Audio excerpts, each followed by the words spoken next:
अस्सलाम वालेकुम, मेरा नाम है डॉक्टर वकास जवेद, मैं consultant orthopaedic and trauma surgeon.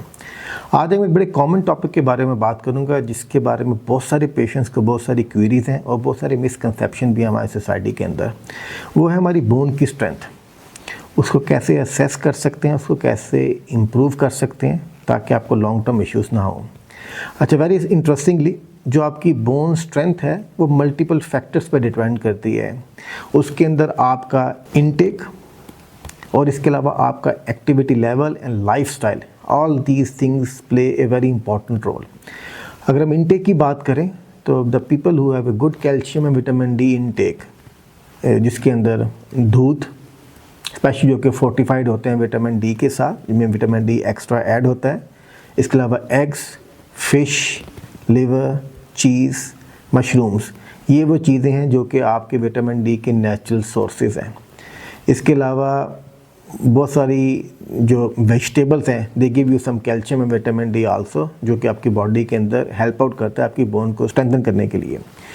इसके अलावा जो लोग रेगुलर एक्टिविटी करते हैं, they normally have a very good outcome as far as the bone strength is concern. तो ये एक मिसकंसेप्शन है कि अगर आपने सिर्फ फूड लिया तो इससे आपकी बोन की स्ट्रेंथ इंक्रीज़ हो जाएगी। नहीं, you need regular physical activity in the form of mild regular exercise. अगर आप इसको स्पेसिफिकली बात करें तो if you do 25 to 30 minute activity 4 to 5 days a week, then you get sufficient physical activity which will help to improve the strength of your bone. जो आपका peak bone mass है, mean जो आपकी bone की maximum strength है, वो आपकी 27 to 29 year as पे अचीव हो जाती है। उसके बाद आपकी बोन की स्ट्रेंथ कम होना शुरू होती है। तो specially for younger patients, younger adults and kids, they need to look after their diet, they need to do regular physical activity, ताकि जितना अच्छा उनका बोन मास अर्ली एज में अचीव होगा, उतनी ही उनको लॉन्ग टर्म सारी उम्र के लिए वो बेनिफिट उठाएंगे। उनकी बोन की वीकनेस कम होगी, बोन स्पेन कम होगी और फ्रैक्चर की पॉसिबिलिटी कम होगी।